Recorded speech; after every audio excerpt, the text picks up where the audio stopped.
Good morning, no? Pagchismisan natin yung Caldero Challenge. Yon. Habang tayo ay nag-aalmusal. Char. Almusal tayo. Ang ulam namin ay, anong katawag dito? Tokyo daw to eh. Tokyo. Pero pa ang lasa niya parang siomay lang naman. Oh, kasama ko yung apam kumakain. Char.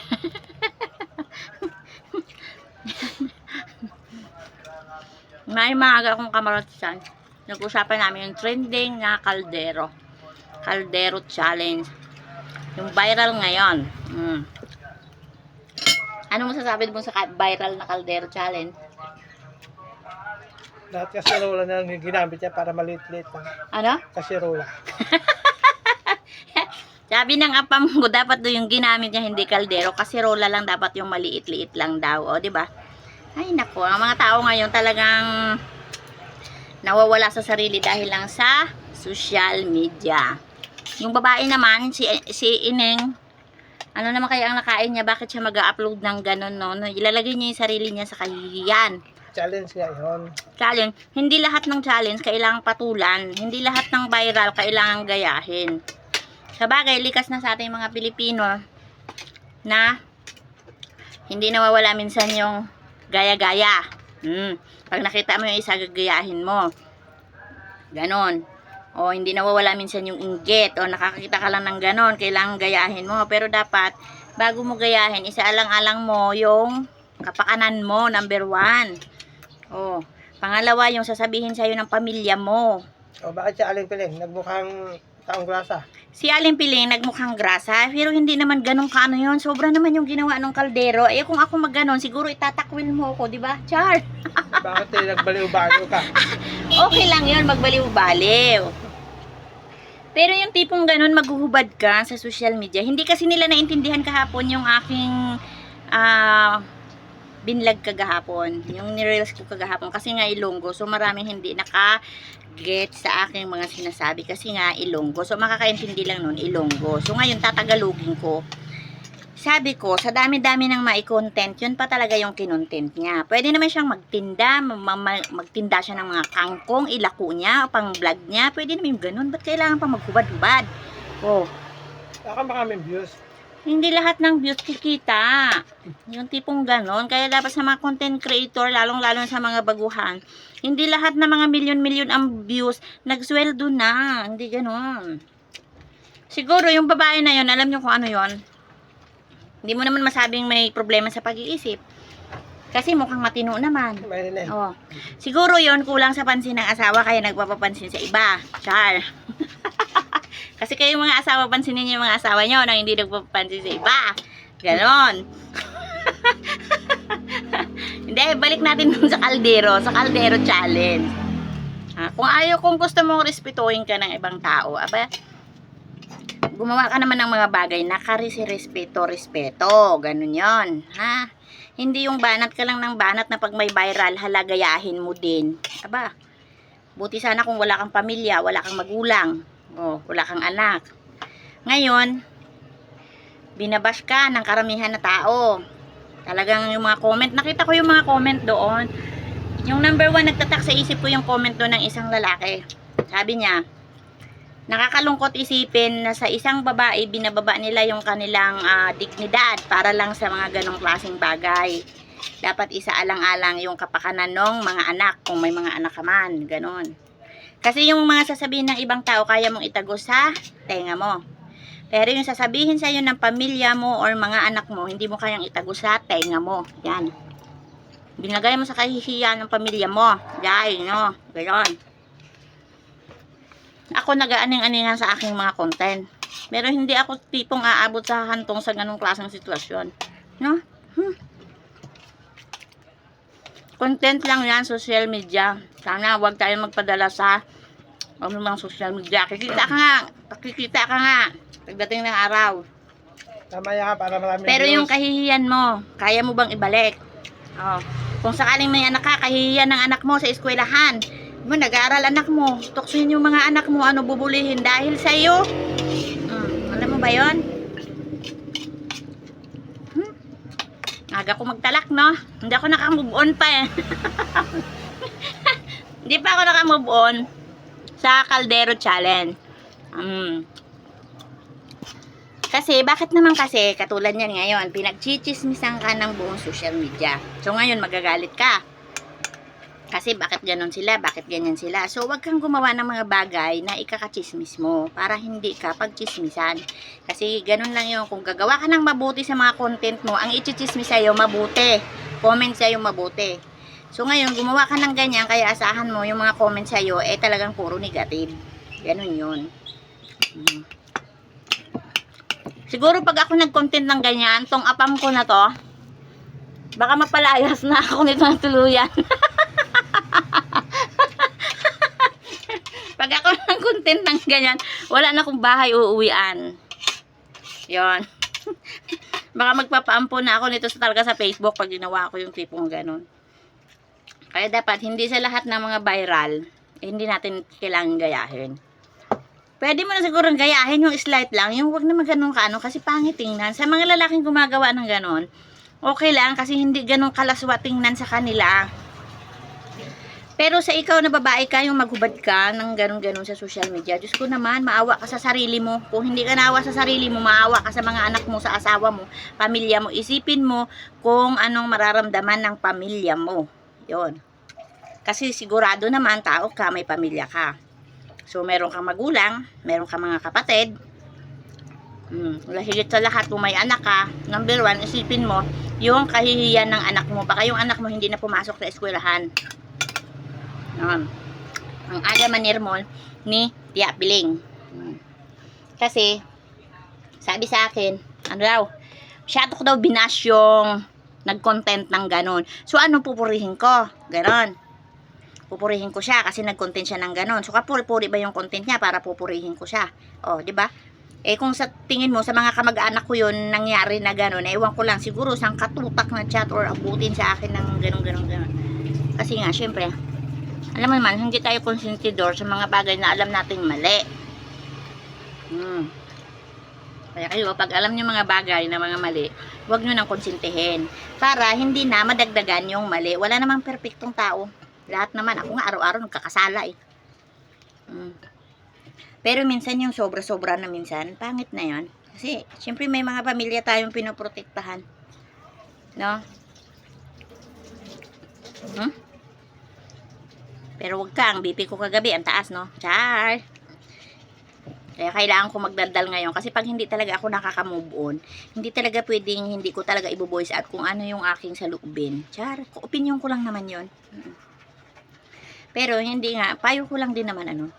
Kung ikaw ayaw mong pagchismisan ka, ayaw mong makarinig ng mga negative comment, wag ka gumawa ng mga bagay na negative ang tingin sa'yo ng tao. Ganun yun. Sa dami-dami ng i-content, yun pa talaga yung content mo. Maan lamang, magtinda ka ng kung ano-ano dyan, tapos habang nagtitinda ka, mag-video ka, yun ang i-content mo. O, kumita ka na, may kita ka na sa pagtitinda mo, may content ka pa. O, dapat ganun ang isipin mo, hindi yung mga kalaswahan. Maan lamang, Diyos ko, tawarin.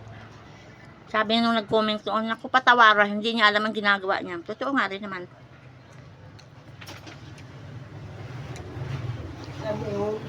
O, sabi ng apam ko, alam daw niya yon. Nananadyang magpapapansin?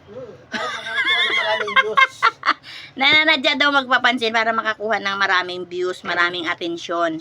Ganon. Hindi niya alam yung ginagawa niya.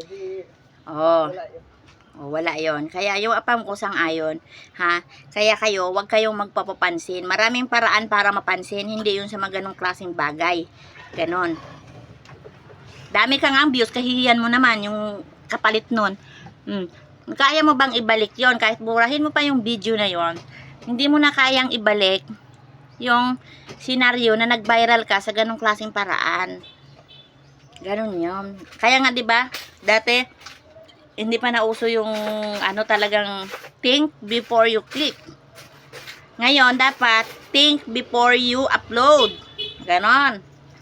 Kasi once na na-upload na at nakapag-copy link na yung iba, hirap na burahin, kakalat na siya. Pag ako ginawa ko yon, malamang hindi na ako makakauwi sa amin. Hindi na ako kilala lahat ng mga kamag-anakan ko, malamang ganun ang mangyayari. Maan lamang. Kaya isipin natin yung kapakanan ng ating sarili. Kahit sa sarili na lang natin, o kahit hindi na yung sarili natin, isipin natin yung mga taong nakapaligid sa atin, pamilya. Na kung masasaktan ba sila sa ginawa natin, ganun yon. Ngayon, kung alam mo masasaktan ang pamilya mo, wag mo gawin. Kung mahal mo pamilya mo, mahal mo mga anak mo, wag kang gumawa ng bagay na hindi ka re-respetuhin, number 1, ng pamilya mo. Yun.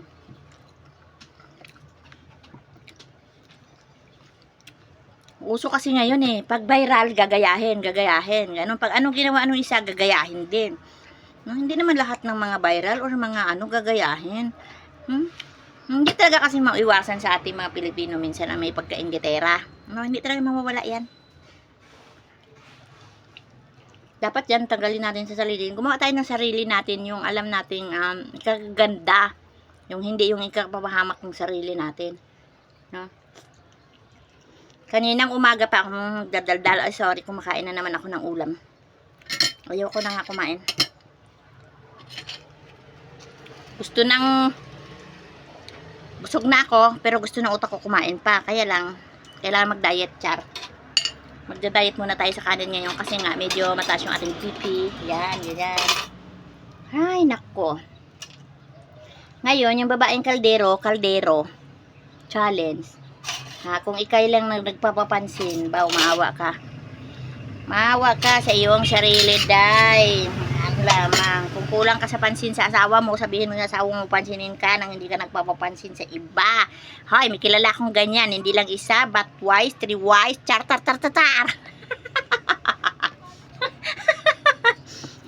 Meron akong kilang ganon. Kaya kayo mga asawa, kung alam niyo yung asawa niyo nagpapansin niyo, pansinin niyo para hindi magpapansin sa iba, hindi maghanap ng atensyon sa iba. Ganon yon. Sabi ng apam ko, char. Kasi may mga sadya talaga, may mga taong kulang sa pansin. Ganon. Kaya kayo, matatanda na kayo, wag na kayo magpapapansin. Maan lamang. Diba? Hindi pa rin mapigilang maglukot sa kaldero.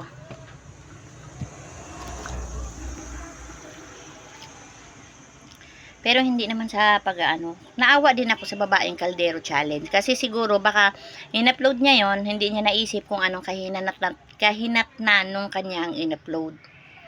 Kaya lang, yun na nga, sabi nga nila, nakagawa ka na ng bagay na ganyan, so hindi mo na kayang kahit burahin mo pa, wala na, nag-viral na, ganon. Hindi mo alam kung anong kahinatnan. Kaya wala namang taong perpekto. Sa susunod, dapat bago tayo magdesisyon sa isang bagay na gagawin natin, alam natin muna, isipin muna natin kung ano yung kahahantungan. Ako minsan, gumagawa ako ng mga bagay minsan pero minsan 10 times kung iniisip kung anong kahinatnan nito. Yung tipong ganon, anong mangyayari sa akin? Yan, dapat ganon ang isipin. Hindi lang puro ngayon. Pero isipin mo yung bukas, sunod na bukas, kung ano yung kalalabasan ng iyong mga desisyon na gagawin. Yun.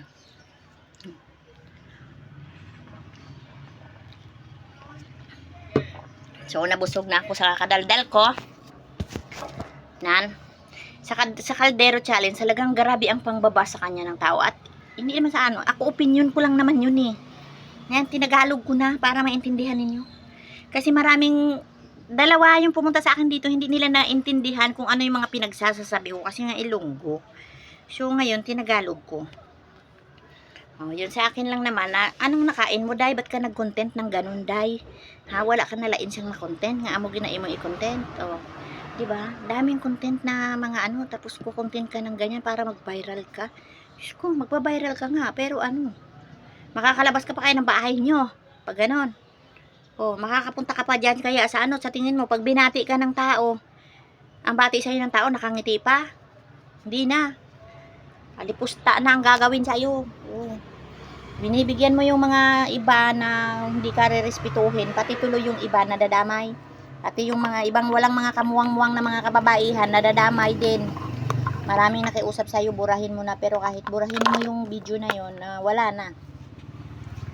Pero sana burahin mo pa rin at saka maging isang aral sa'yo na hindi lahat ng viral pwedeng gayahin. Hindi lahat ng mga ganong klaseng bagay pwedeng i-upload sa Facebook, sa social media. Kaya tapos na ako magdaldal, nabusog na rin ako. So bye-bye. Bye-bye sa aking mga followers dyan. Ang content ko ngayon ay magtalak ng magtalak. See you, bye-bye.